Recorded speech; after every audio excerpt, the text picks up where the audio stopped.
9 जुलाई की देशव्यापी मजदूरों की हड़ताल को किसान संगठनों द्वारा समर्थन दिया गया है।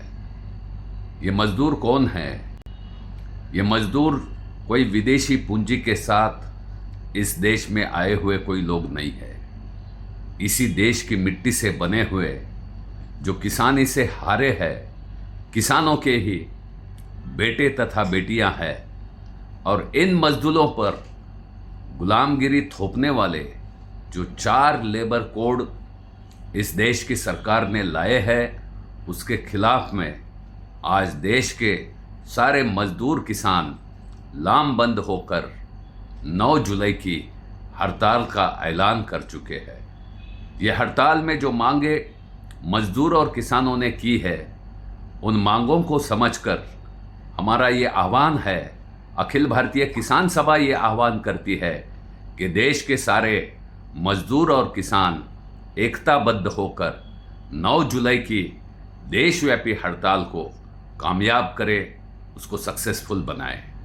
मजदूरों की जो मांगे हैं इस देश पर, जिस तरीके से भाजपा सरकार गुलामी थोपने की साजिश कर रही है, मजदूरों पर जिस किस्म के कानून गुलामी थोपने के लिए लाए गए हैं, जो 38 कानून जो मजदूरों ने अपने हक की लड़ाई करते हुए खुशहाल जिंदगी के लिए बनाए थे, ना तो उसको ठीक तरीके से अमल किया है, ना मजदूरों को अपने हक की बात कहने का मौका दिया है।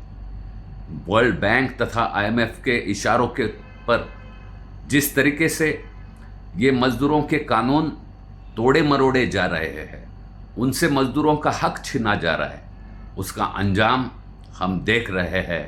तेलंगाना में कोई फैक्ट्री में विस्फोट हो जाता है, 45 से ज़्यादा मजदूर उसमें मर जाते हैं। ये क्या बात है कि ना तो उस फैक्ट्री की सुरक्षितता के लिए कोई प्रावधान अमल किया जाता है, ना मजदूरों की ज़िंदगी की कोई परवाह की जाती है। मजदूरों के हक के जो 8 घंटे की काम की लड़ाई दुनिया के मजदूरों ने अपने खून से लड़ी है और दुनिया भर में ये 8 घंटे के काम का हक हासिल किया है।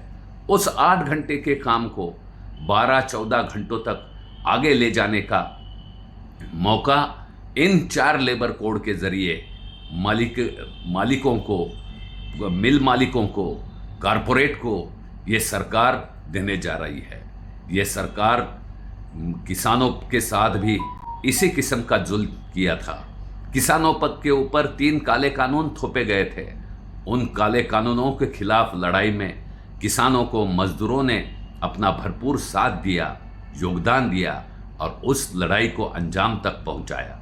उस लड़ाई में जो आश्वासन सरकार ने दिया था कि C2 + 50% MSP देने का, कानूनी गारंटी देने का वादा किया था, वो वादा खिलाफी किसानों के साथ सरकार करती है, जिसका अंजाम हम देखते हैं। फसलों की कीमत गिर जाती है, किसान कर्जों में डूबा हुआ रहता है और हजारों किसान, जैसा कि महाराष्ट्र में देखते हैं कि एक हफ्ते के अंदर 767 किसानों ने अपनी खुदकुशी कर ली है, अपनी जान ले ली है। इस किस्म की हालात देश के अंदर है।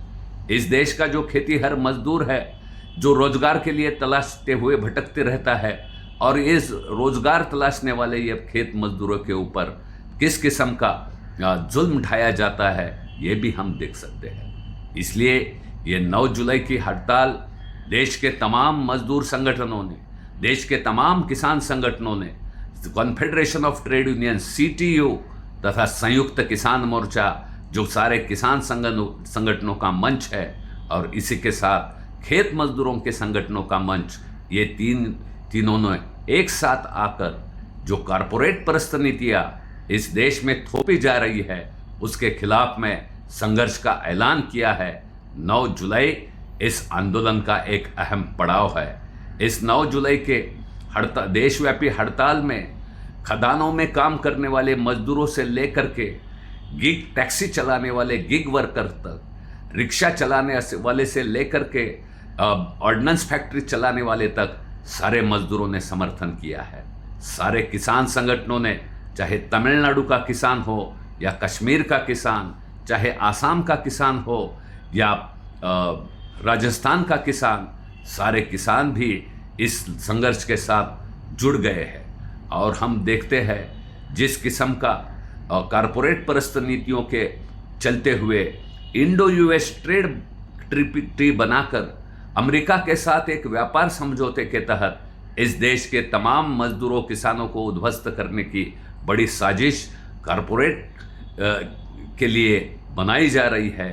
इस देश की भाजपा सरकार जिसे थोपने जा रही है, उसे रोकने के लिए ये संगठनों का एक बड़ा कदम है। ये संघर्ष किसानों की जमीन के अधिकार की लड़ाई को आगे ले जाने के लिए है।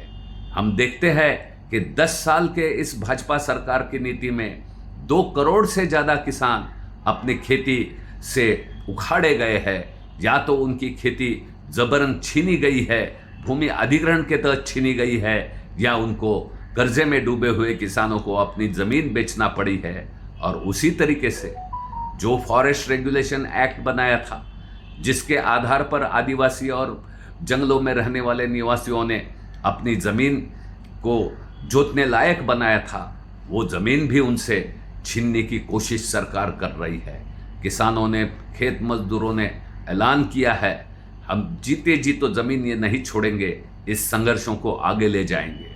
उसी तरीके से जो मजदूरों के खिलाफ जो कानून लेबर कोड बनाए हैं, जो कारपोरेट के इशारे पर बनाए हैं, वो कोड भी वापस होना चाहिए। और उसके लिए ये 9 जुलाई की हड़ताल जो है एक बड़ा कदम है। इस भाजपा सरकार जिस किस्म से कारपोरेट के लिए सारी अपनी ताकत लगा रही है, इसी के साथ में इस देश के अंदर हिंदू, मुसलमान, सिख, ईसाई ये भाईचारा ख़त्म करने की कोशिश कर रही है। ये हमारा 9 जुलाई की हड़ताल इस देश के तमाम अवाम को एकताबद्ध होने का संदेश दे रहा है। चाहे कोई भी धर्म के हो, कोई भी जाति के हो, अपने हक के लिए एकता बनाए और कारपोरेट परस्त नीतियों को लागू करने के लिए, उसका अमल करने के लिए जनता के अंदर फूट डालने की, जनता के अंदर एक तनाव पैदा करने की, जनता के अंदर जहर घोलने की और द्वेष फैलाने की जो राजनीति चल रही है, उस राजनीति को भी परास्त करने के लिए अपने कदम आगे बढ़ाए, ये आह्वान है। 9 जुलाई की हड़ताल देश के मजदूर किसानों का एक मजबूत और सशक्त कदम के तौर पर आगे आएगा। और इस सरकार को जो कारपोरेट परस्त नीतियाँ है, वो नीतियाँ बदलनी पड़ेगी। अगर ये नीतियाँ नहीं बदली तो सरकार बदलने की भी ताकत इस देश का मजदूर किसान रखता है। ये आज तक का इतिहास है। मैं आपसे अखिल भारतीय किसान सभा के तरफ से आह्वान करता हूं कि 9 जुलाई की मजदूरों किसानों की हड़ताल को पूरा समर्थन दे, इस दिन सक्रिय भागीदारी करे और इस दिन किसी भी जुल्म का मुकाबला करने के लिए रास्ते पे आए, रास्ता रोको चलाए, रैली चलाए और अपने हक का इजहार करे। ये आह्वान अखिल भारतीय किसान सभा कर रही है। धन्यवाद। On 9th July, general strike given by all trade unions and SKM and all Kisan organizations also support the 9th July strike. It is the call given by 3 organizations, that is SKM and CTU and Agriculture Workers Unions.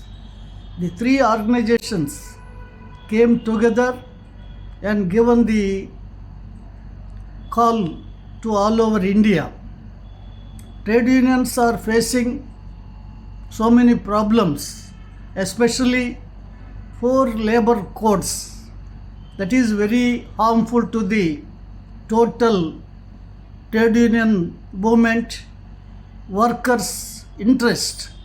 That's why they fought against the 4 labor codes, and also include this Kisan demands, that is Swaminathan Commission report C2+50, legal guarantee to the that